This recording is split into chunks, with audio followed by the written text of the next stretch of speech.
Hello everyone. आज हम लोग कॉन्स्टिट्यूशन का एक इम्पॉर्टेंट पार्ट है शेड्यूल, उसके बारे में पढ़ाई करेंगे।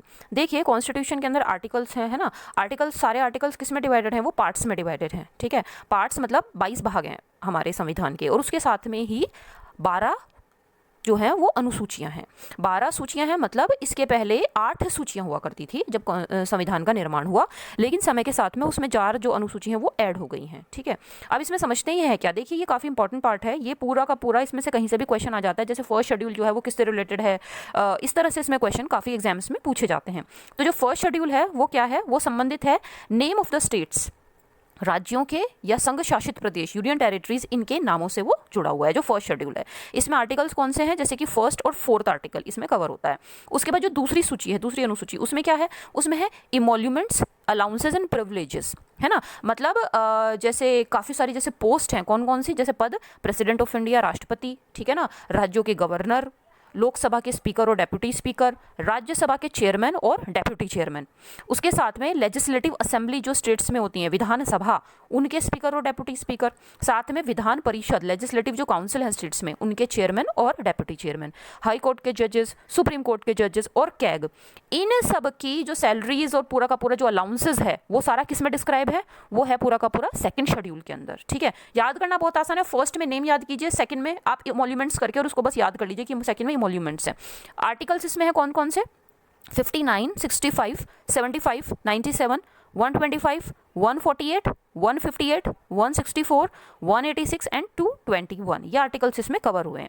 उसके बाद आता है third schedule. Third schedule related है ओथ से। ओथ मतलब शपथ। जब आप कोई भी किसी पद पे आपका सिलेक्शन होता है, या कोई भी आप पद पे आप किसी पे जिस पे चयन हुआ है आपका, तो उसमें फिर एक शपथ ली जाती है। जैसे प्रधानमंत्री जी 2014 में नरेंद्र मोदी जी, और 2019 में जब इनका शपथ ग्रहण समारोह हुआ था, तो काफ़ी बड़ा एक फंक्शन था, वो याद है सबको, इस वजह से मैंने उसको एग्जाम्पल एक दे रही हूँ। तो वो क्या है? वो शपथ। तो वो शपथ क्या है? वो तीसरे जो शेड्यूल है, तीसरी जो सूची है, उसमें डिस्क्राइब है। जैसे जितने भी केंद्रीय मंत्री होते हैं उनकी शपथ, अगर आप संसद का चुनाव लड़ने जा रहे हैं, जो सदस्य है ना उनका, अगर आप विधानसभा या विधान परिषद का चुनाव लड़ते हैं उनकी शपथ, सुप्रीम कोर्ट के जजेस, हाई कोर्ट के जजेस, कैग, केंद्रीय जो मंत्री हैं, ठीक है ना, संसद के जो सदस्य हैं, हाई कोर्ट के जजेस हैं, इन सभी की जो शपथ है वो इसमें डिस्क्राइब है। इसमें आर्टिकल्स हैं जैसे 75, 84, 99, 124, 146, 173, 188 और 219 एंड 219, ये इसमें आता है। इसके बाद आता है फोर्थ शेड्यूल, चौथी सूची। ये किससे संबंधित है? राज्यसभा का जो चुनाव होता है वो उसमें राज्य और केंद्र शासित प्रदेश, यूनियन टेरिटरीज, उसमें किस तरीके से जो उसकी जो सीट्स हैं उसका आवंटन किया गया है, क्योंकि पूरे भारत का एक तरीके से पॉपुलेशन के हिसाब से, है ना, जो राज्यसभा का चुनाव होता है वो पॉपुलेशन के हिसाब से होता है, तो पूरे भारत की पॉपुलेशन के हिसाब से उसमें प्रतिनिधित्व होना चाहिए राज्यसभा के अंदर। तो उसका पूरा का पूरा जो आवंटन है सीटों का, वो किस शेड्यूल में डिस्क्राइब किया गया है? वो डिस्क्राइब किया गया फोर्थ शेड्यूल के अंदर। Articles related to this are 4 and 80। उसके बाद है फिफ्थ शेड्यूल। ये किससे रिलेटेड है? ये रिलेटेड है शेड्यूल्ड एरियाज, अनुसूचित क्षेत्र, एवं शेड्यूल्ड ट्राइब्स, अनुसूचित जनजातियां, इनसे संबंधित जो प्रावधान है उनके प्रशासन और उनके नियंत्रण से, ठीक है। इसमें जो आर्टिकल जो इससे रिलेटेड है वो है आर्टिकल 244। इसके बाद आता है सिक्स्थ शेड्यूल। तो fourth schedule is related to Rajya Sabha, इसको ऐसे करके याद कर लीजिए। Fourth schedule Rajya Sabha, fifth schedule schedule areas and schedule tribes, उनके एडमिनिस्ट्रेशन और कंट्रोल से। सिक्स शेड्यूल जो रिलेटेड है वो है असम, मेघालय, त्रिपुरा और मिजोरम। ये जो चारों राज्य हैं इनका जो ट्राइबल जो एरिया, जनजाति जो क्षेत्र है, ठीक है ना, उसके प्रशासन से संबंधित है। ये इसमें आर्टिकल कौन से कवर हो रहे हैं? आर्टिकल 244 और 275। इसके बाद आता है सेवंथ शेड्यूल।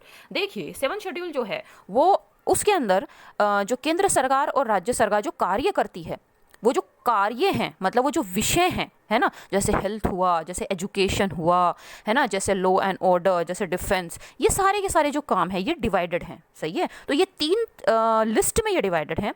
फर्स्ट लिस्ट है यूनियन लिस्ट, है ना, जिसको संघ सूची कहते हैं।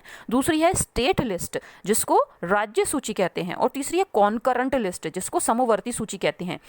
यूनियन लिस्ट कौन सी होती है? जिस पे केंद्र सरकार काम करती है, है ना।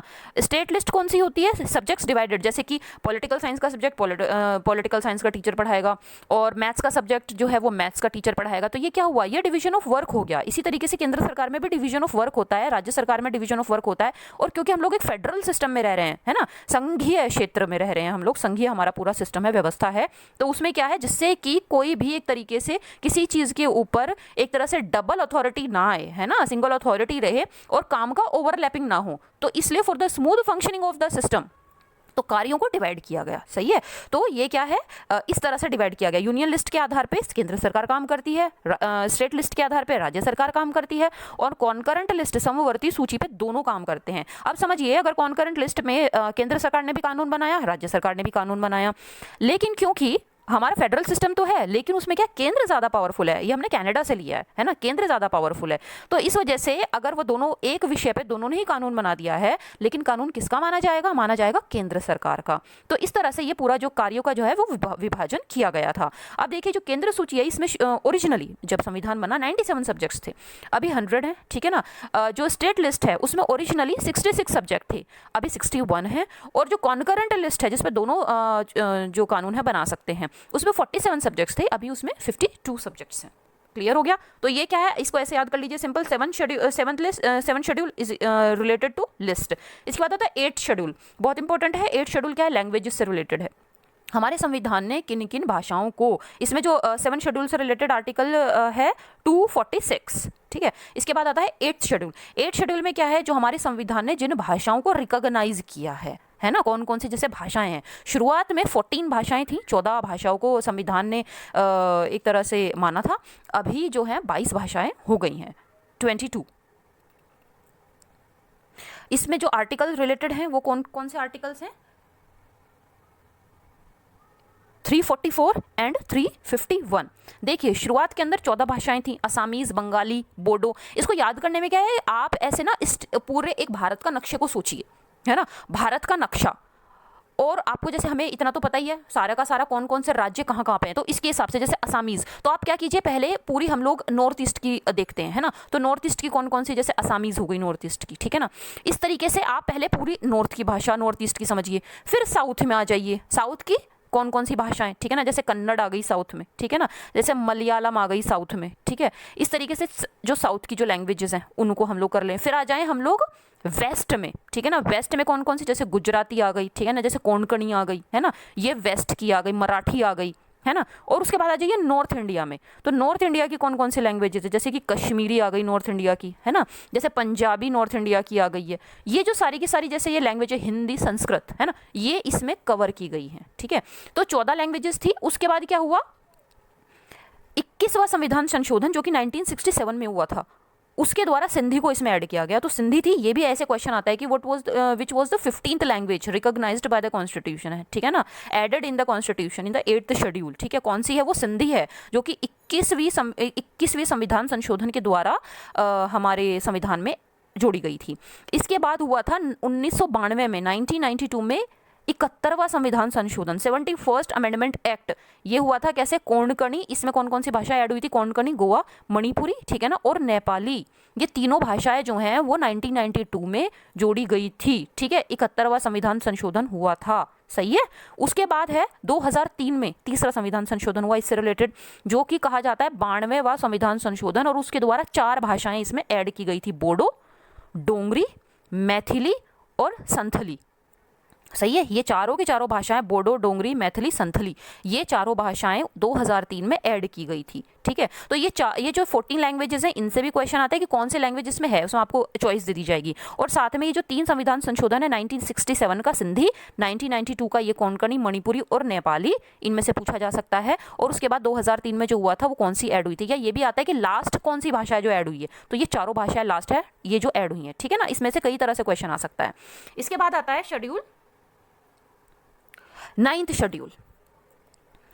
8th शेड्यूल में आर्टिकल कवर होते हैं 344 एंड 351। अब आते हैं हम लोग 9th शेड्यूल पे। 9th शेड्यूल जुड़ा हुआ है आर्टिकल 31B से रिलेटेड, ठीक है। ये देखिए, ये जो आर्टिकल है, ये जो संविधान का प्रथम संशोधन हुआ था, सही है, 1951 में, फर्स्ट अमेंडमेंट एक्ट 1951, उसके आधार पर इसको संविधान में 9th शेड्यूल को ऐड किया गया था, सिंपल, ठीक है। ये किस वजह से ऐड किया गया, जिससे कि अगर किसी जो ये जुड़ा हुआ है, पहले इसको देख लेते हैं, चलिए। ये जुड़ा हुआ है किससे है, उस समय पे जुड़ा हुआ था लैंड रिफॉर्म्स से, है ना, भूमि सुधार। और उस समय जमींदारी जो व्यवस्था थी उसको भी खत्म किया जा रहा था, अबोलिशन ऑफ जमींदारी सिस्टम, ठीक है ना। और या कुछ इसी तरह से और मैटर जो पार्लियामेंट दे, है ना, ये और कुछ विषय जो पार्लियामेंट उस समय पे किसी भी जो लगता है, जो अप्रोप्रिएट है, जो इसमें ऐड किए जा सकते हैं, तो वो इसमें ऐड किए गए थे। तो अब लैंड रिफॉर्म हुआ, अबोलिशन ऑफ जमींदारी सिस्टम। तो ऐसा ना हो कि ये जो भूमि सुधार के जो उसमें प्रक्रिया चल रही थी, तो संविधानिक जो में जो मूल अधिकार हैं, किसी का कोई मूल अधिकार के हनन के आधार पे कोई सुप्रीम कोर्ट में या हाई कोर्ट में कोई रिट दाखिल ना कर दे, जिससे जुडिशियल स्क्रूटिनी ना हो जाए, एक तरह से जुडिशियल रिव्यू ना हो जाए, ठीक है ना। तो उससे बचने के लिए, क्योंकि वो भी आवश्यक था, है ना, देश के विकास के लिए land reform step was necessary. अभी भी उसमें काफ़ी काम किए जा रहे हैं, ठीक है।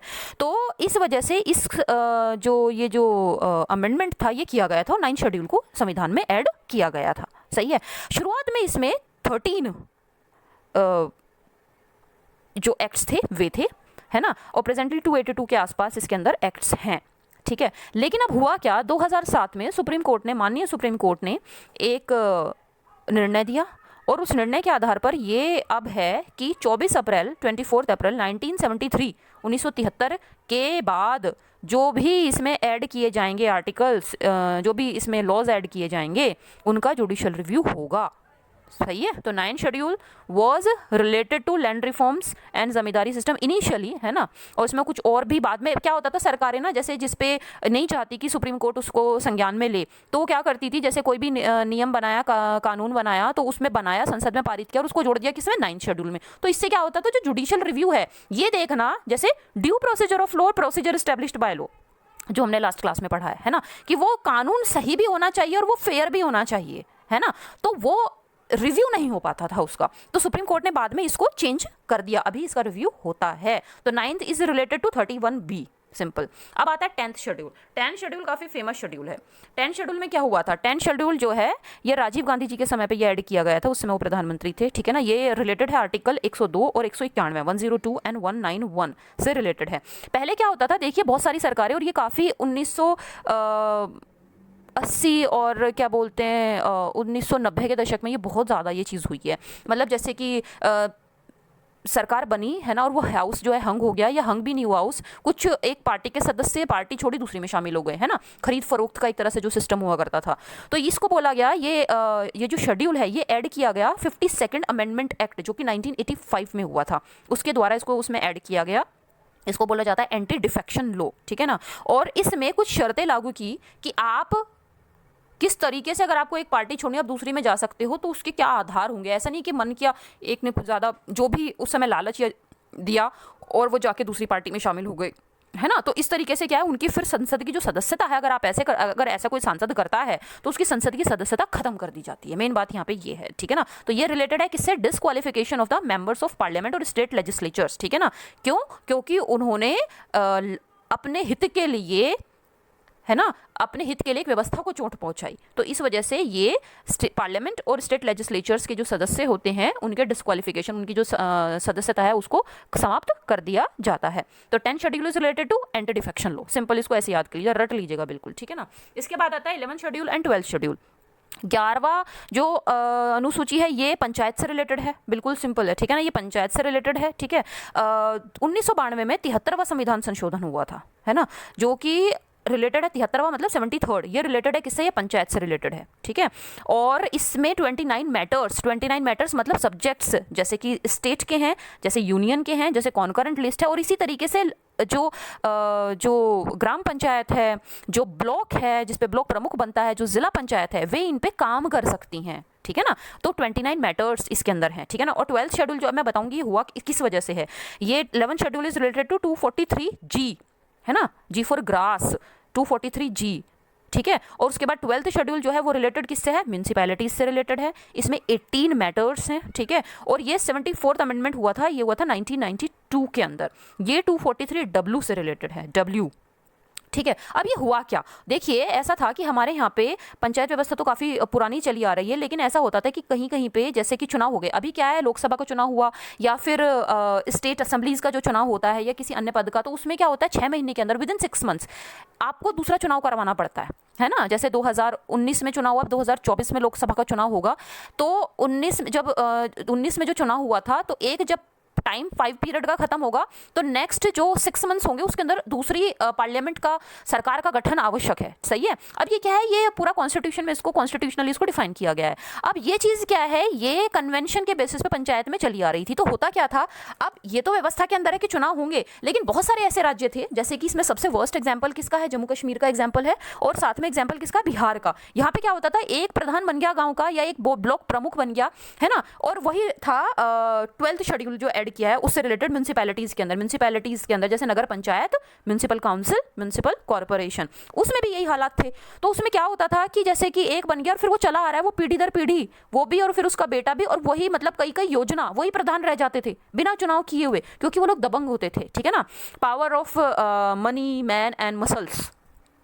अब लेकिन अब इससे क्या हुआ, इससे जो एक ये व्यवस्था थी पंचायत की, ये क्या है, ये ग्रास रूट डेमोक्रेसी को मजबूत करती है ना। गांव का आदमी अपनी समस्या को अपने आप सुलझाए, ये काफी इसका शरण हो गया। ठीक है, तो उसके बाद ये बहुत हिस्टोरिकल एक तरह से आप कह सकते हैं ये कदम उठाया गया, और 1992 में 73वां संविधान संशोधन और 74वां संविधान संशोधन लेके आया गया, और इसके द्वारा अब ये तय है कि 6 महीने के अंदर विद इन 6 मंथ्स दूसरी ग्राम पंचायत या म्यूनिसिपैलिटी का गठन करना आवश्यक है। इसने भारत के विकास को 2 भागों में विभाजित किया, जिससे कि बहुत बढ़िया तरह से विकास हो और लोग पार्टिसिपेटरी डेवलपमेंट में शामिल हो, है ना, अपना विकास खुद करें। ठीक है ना, सहभागिता हो लोगों की। तो उसमें क्या हुआ, रूरल और अर्बन, रूरल है मतलब ग्राम, जैसे गांव का जो पूरा क्षेत्र है, और गांव में कैसे, जैसे एक गांव विलेज पंचायत, ठीक है ना, एक ग्रुप ऑफ विलेजेस पे बन गया ब्लॉक, ठीक है ना, और पूरा जो जिला हो गया, वो सारा जो ब्लॉक्स हैं वो शामिल किसमें, जिले में, जिला पंचायत। ये तो हो गया ये, और ये तो हो गया रूरल लाइन। ठीक है ना, और अर्बन लाइन कैसे, नगर पंचायत। ठीक है ना, नगर जहाँ पे